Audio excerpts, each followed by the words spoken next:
Hello everybody, hope you're doing fine today.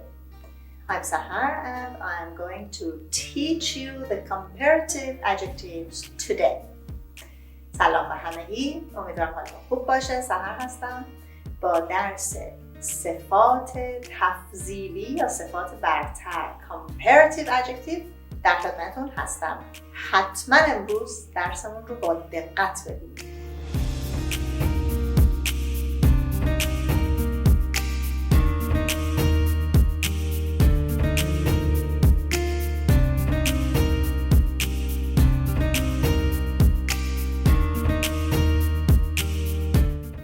برای اینکه درس امروز رو شروع کنم اول از همه بهتون توصیه میکنم که با لینک بالا درس Parts of Speech رو حتما ببینید که در مورد اسم، صفت و غیره صحبت میکنیم. ولی باز هم من اینجا یه توضیح مختصر براتون میدم. قبل از اینکه در مورد صفات تفضیلی یا صفات برتر صحبت کنیم، اول شما لازم هست که با یک کلمه دیگه آشنا بشین. syllable. What is syllable? syllable یعنی بخش، هجا. یادتونه تو مدرسه وقتی درس میخوندیم چیکار میکردیم؟ از اول دبستان ما کلمه ها رو بخش میکردیم دیگه. چند بخشه؟ آب یک بخشه، بابا دو بخشه. خب تو انگلیسی اینجا حتما به کارمون میاد این syllable ها.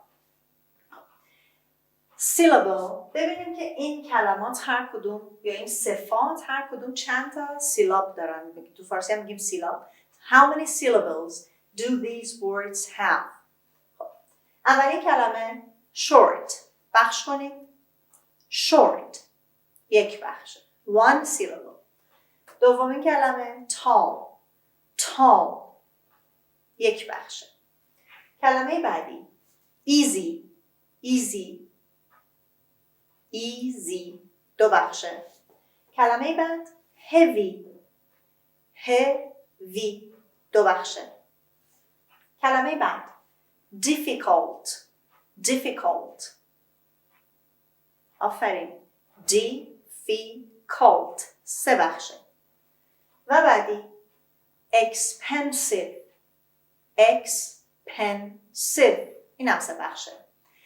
در بخش کردن کلمات انگلیسی فقط دقت کنید، خیلی دقت کنید که تو انگلیسی بعضی از کلمات، بعضی از صفت‌ها هم که جز این کلمات هستن با یک یا دو حرف ساکن شروع میشن و ما تو فارسی ممکنه اونا رو درست تلفظ نکنیم و اینو جز بخش حساب نکنیم. مثل چی؟ مثل این صفت. اینو چجوری میخونید؟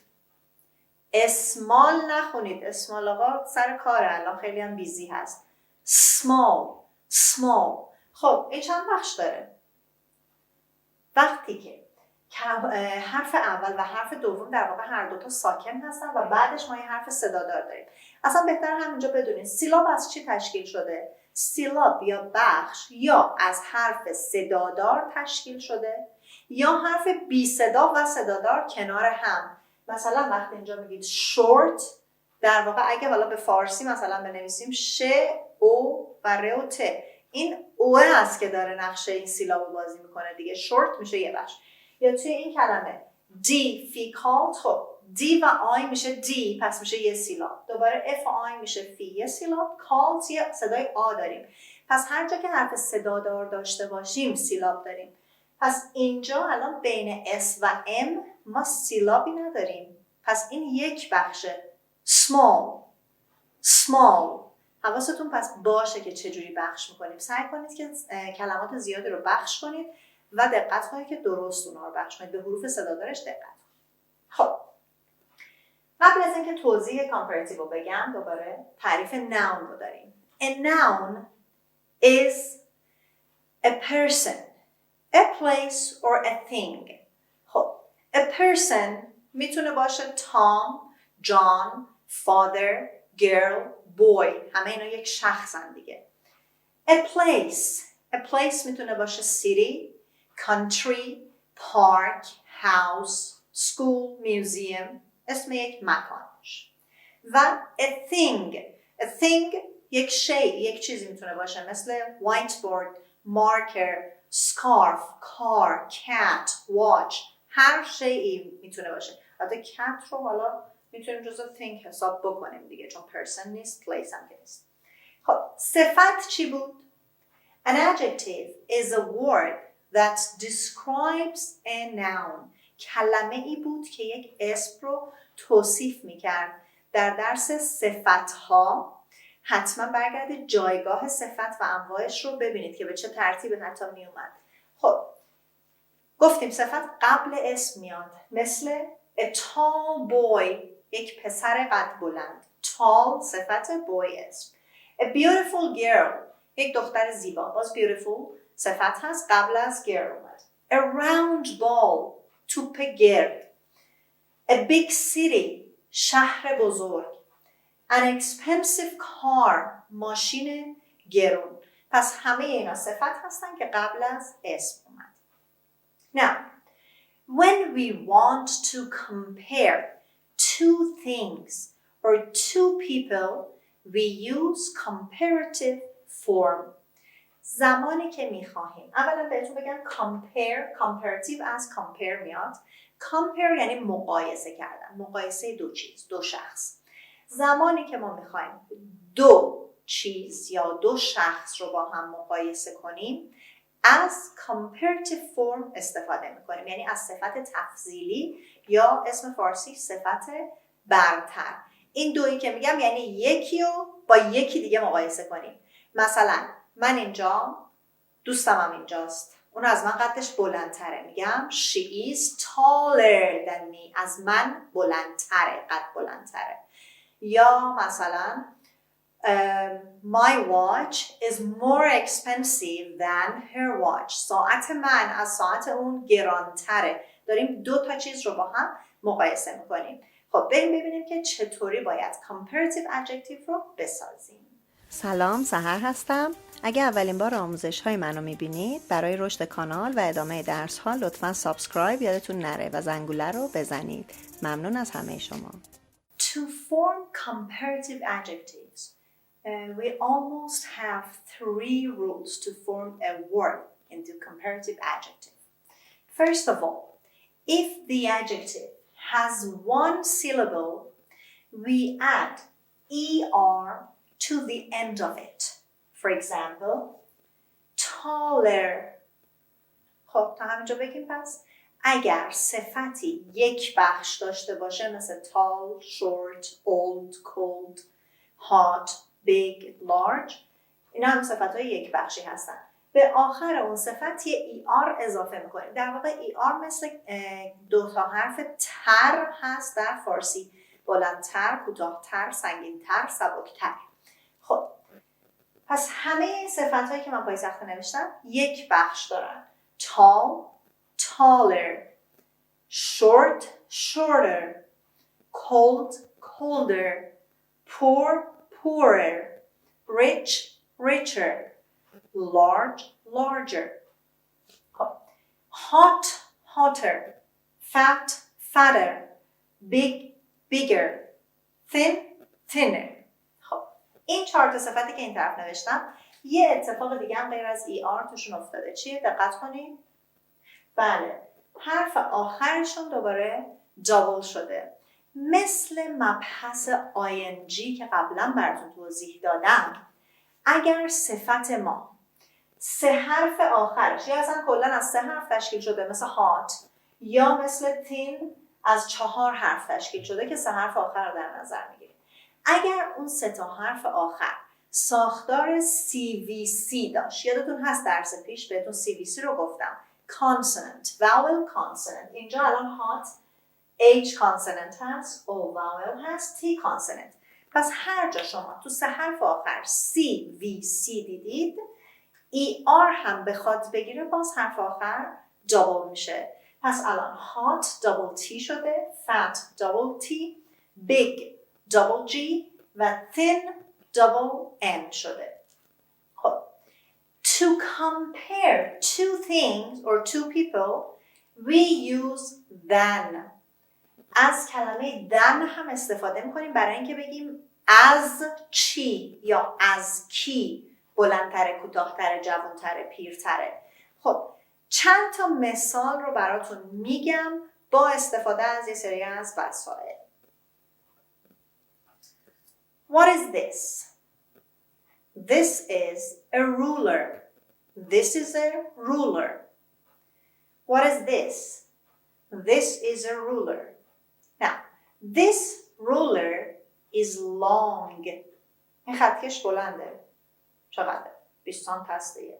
Long. But this ruler is longer. So, this is metal ruler این فلزیه. This is wooden ruler. میتونم بگم the metal ruler is longer than the wooden ruler. خطکش فلزی بلندتر از خطکش چوبی هست. یا بالعکس کوتاه‌تر.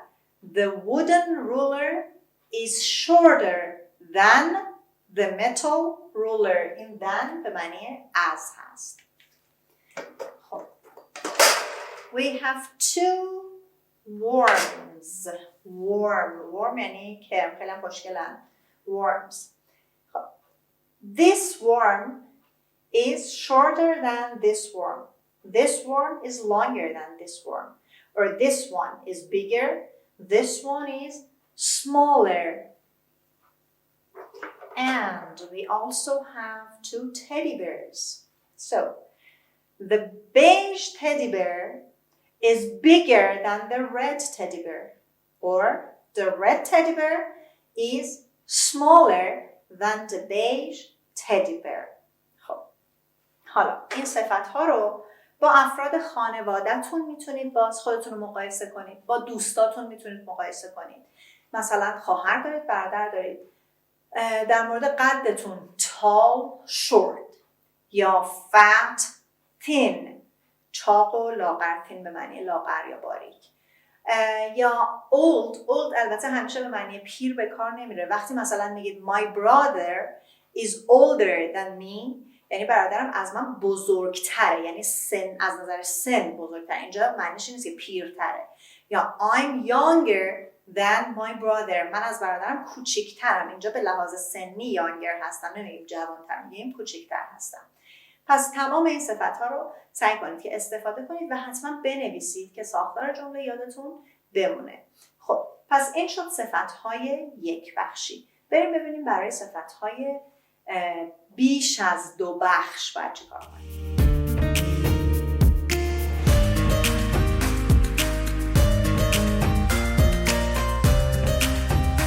The second types of adjectives are adjectives with 3 or more syllables. What do we do here? برای صفت‌هایی با 3 بخش یا بیشتر از 3 بخش باید چیکار کنیم؟ این کلماتی که خیلی طولانی تره.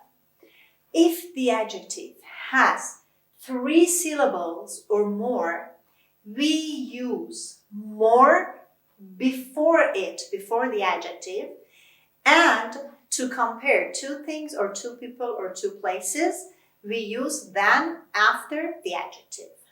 مثال difficult 3 بخشه. اینجا دیگه دقت کنید ER نمیذاریم. قبل از صفت از کلمه more استفاده میکنیم. خود more به تنهایی اگر به کار بره یعنی بیشتر. مثلا دارید غذا میخورید یا آب از یکی درخواست کردید براتون آب ریخته، میگید I want some more، یکم بیشتر میخوام. ولی اگر more قبل از صفت به کار بره همون معنی تر رو میده. difficult به معنی مشکل یا دشوار هست. more difficult یعنی مشکل تر، سخت تر، دشوارتر. expensive 3 بخشه. more expensive یعنی گران، more expensive یعنی گرانتر. interesting حواستون باشه نمیگیم interesting interesting 3 بخش شد. interesting یعنی جالب، more interesting جالبتر. important نکنید important more important یعنی مهم، more important مهمتر. خب 2 مثال براتون نوشتم. I think it depends on you, maybe you don't think so. I think in my opinion, in my idea, Chinese is more difficult than English. من فکر میکنم، نظر من اینجا، نمیدونم برای بقیه. I think، من فکر میکنم زبان چینی سخت‌تر از زبان انگلیسی. I think Chinese is more difficult than English. Or Mercedes is more expensive than Peugeot. مرسدس بنز، خب بنز دیگه، اینجا یه جوری تبلیغ هم شده. بنز گرانتر از پژوه. حالا اینو برای هر چیز دیگه میتونید استفاده کنید. مثلا interesting، یه فیلم دیدین، روز قبلم یه فیلم دیگه دیدین، میگین I think today's movie is more interesting. فیلم امروز به نظرم جالب تر بود. همیشه هم نیازی نیست شما than رو به کار ببرید. یه موقعی فقط نظرتون رو میدید. Today's film is more interesting. فیلم امروز قشنگتره. یا this lesson is more difficult. این درس سخت‌تره. همینجا دقت کنید توی پرانتز. اپوزیت more less هست. less به معنی کمتر، more به معنی بیشتر. ولی less میتونه جای more رو تو صفت‌های تفضیلی هم بگیره. به این معنی که این ویژگی رو کمتر دارن. مثلا اینجا گفتیم Chinese is more difficult than English. چینی از انگلیسی سخت‌تره. حالا برعکسش، خب پس انگلیسی کمتر سخته دیگه. English is less difficult than Chinese. انگلیسی کمتر از چینی سخته. خب یک کمی شاید حالا تو بعضی از جمله ها چون ما متضاد سخت رو مثلا داریم آسان، میتونیم easier به کار ببریم. English is easier than Chinese. ولی یه وقتی هم خود آسون نیست، فقط میخوایم بگیم سخت هست ولی سختیش کمتره، درجه سختی. یا اینکه مثلا بازم توی درس لباس ها ما به این موضوع اشاره کردیم در مورد cheap و expensive که بهتون گفتم expensive یعنی گران، چیپ یعنی ارزان، ولی چیپ یه ذره بی ارزشی رو به ذهن میاره. برای همین مثلا نمیگم فلان ماشین چیپه، ممکنه بگن it's less expensive، کمتر از اون یکی گرونه که همون مفهوم ارزانتر هست در واقع دیگه. Here Peugeot is less expensive than Mercedes. اینو توی پرانتز گفتم که داشته باشید، اگه جایی به چشمتون خورد باهاش آشنا شده باشید. ولی فعلا شما همون more رو به کار میبرید. پس برای صفات یک بخشی ER به آخرش استفاده میشه، برای صفات سه بخشی و بیشتر more قبل از صفت میان. خب این وسط چیمون؟ دو بخشی ها کجای کارن؟ بریم ببینیم.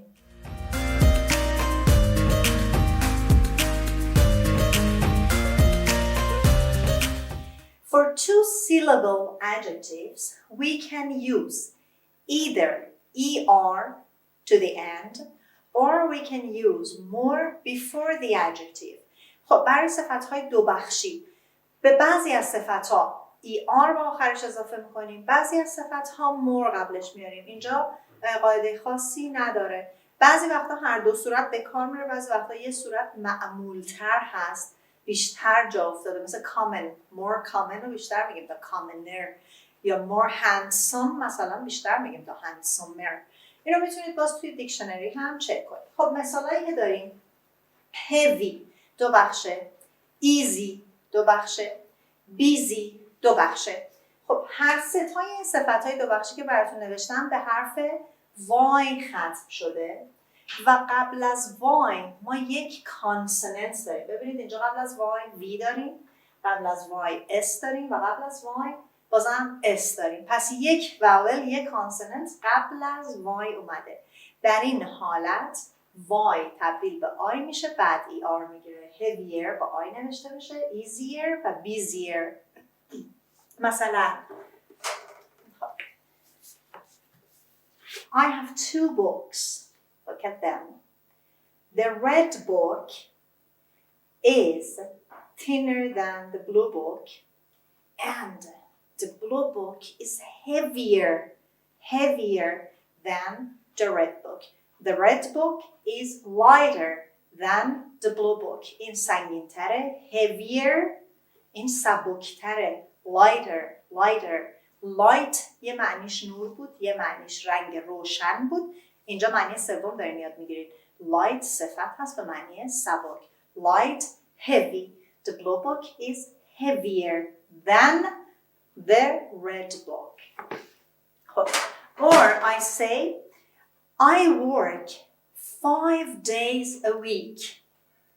My brother works 3 days a week. So, who is busier? Who is busier? I am busier than my brother. من گرفتارترم، سرم شلوغتر از برادرم. چون من 5 روز تو هفته کار میکنم و 3 روز تو هفته کار میکنه. مثال دیگه ای که داریم که با more به کار رفته. careful یا careless. این از ریشه کلمه care میان به معنی مراقبت کردن. careful کسی که احتیاط میکنه، یعنی محتاطه. My father is a careful driver. پدرم راننده محتاطیه. اپوزیتش میشه careless. He's very careless. اون خیلی بی احتیاطه، بی دقته. یا مثلا کسی که تو امتحانش زیاد اشتباه میکنه careless دیگه، بی دقت. خب برای careful careless more به کار میبریم دیگه. یک کمی هم اگه به شکل و شمایلش نگاه کنید شاید ER بذاریم آخرش دیگه خیلی طولانی و کشدار باشه. برای همین هم more بذاریم فکر میکنم بهتر باشه. More careful. My father is more careful in driving than my brother. پدرم در رانندگی محتاط‌تر از برادرمه. یا برعکسش my brother is less میتونیم less careful بگیم البته، ولی من اینو می‌خواستم بگم careless. My brother is more careless in driving than my father. برادرم خیلی بی احتیاط‌تر از پدرم هست در رانندگی. یا گفتم به جای باز این more ها میتونید less رو بگین دیگه. به جای اینکه بگیم more careful بگیم less careful، یعنی کمتر احتیاط میکنه. اگه less رو به کار ببرید معنیش نیست طرف careless هست. معنیش اینه که نسبت به اونی که محتاطه یه ذره درجه احتیاطش کمتره. یه فرق خیلی کوچیک با هم دارن. خب پس 3 مدل یا 3 نحوه ساختن صفات تفضیلی و برتر گفتم براتون. یه سری استثناء هم طبق معمول که تو انگلیسی هست اینجا هم وجود داره. میریم که با هم ببینیم استثناء چی هستن.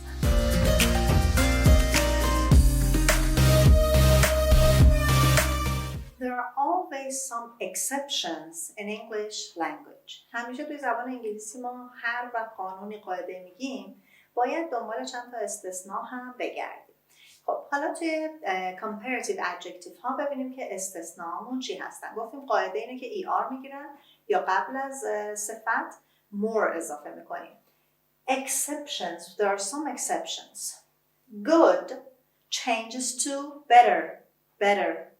خب پس خوبتر یا بهتر.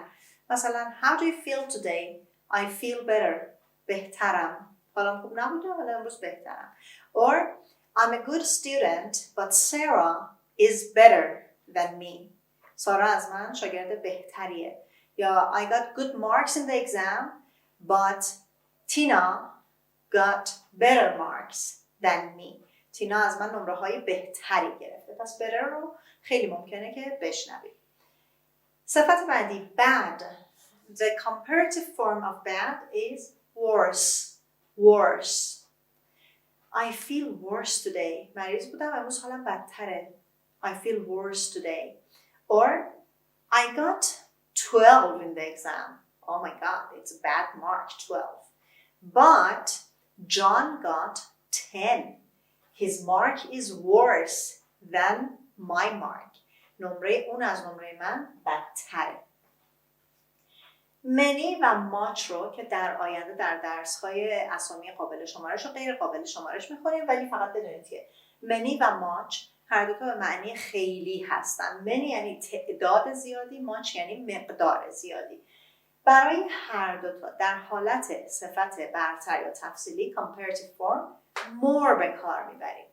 مثال I have many friends. من دوستای زیادی دارم. But my sister has more friends than me.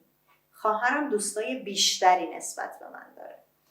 یا مثلا I drink much water. من در طول روز آب زیادی می نوشم. But my mother drinks more water than I drink. مامانم مقدار آب بیشتری نسبت به من می نوشه. A few و a little هم مثل اینا کوانتیفایر های مقدار هستن. مقدار رو نشون میدن. A few یعنی تعداد کمی. A little یعنی مقدار کمی. برای هر دوشون ما less رو به کار میبریم. مثلا I have a few English books. من چند تا کتاب انگلیسی دارم. 4-5 تا. She has less English books than I have. او کتابای انگلیسی کمتری نسبت به من داره. یا مثلا there is a little sugar in the house. مقدار کمی شکر تو خونه هست. But there is less tea. ولی چای کمتری نسبت به شکر هست. پس اول چای رو باید بخریم. و کلمه بعدی far به معنی دور. مثلا میگیم که Turkey is far. ترکیه دوره. کشور ترکیه از ایران دوره. گرچه که همسایه هم. But England is farther. England is farther than Turkey. کشور انگلستان نسبت به ترکیه دورتره از ایران هست. یا further. برای far پس ما 2 تا شکل comparative داریم. هم میشه farther با A نوشته میشه.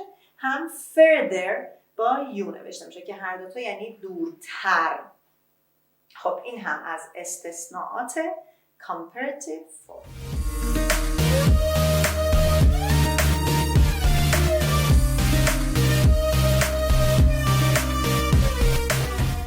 This was the comparative form of the adjective. Hope that you enjoyed our lesson today. درس امروزمون هم تمام شد. امیدوارم که از مبحث صفات برتر یا تحصیلی استفاده لازم رو برده باشید. حتما به سایتمون مراجعه کنید، تمرین رو حل کنید برای مرور و ریویو بیشتر که برای درس جلسه بعد که Comparative Adjectives هست آماده باشید. در جلسه آینده ما در مورد صفات عالی یعنی ترین و صفات برابری صحبت می‌کنیم. So, be with us and subscribe us. See you then until next session. Goodbye.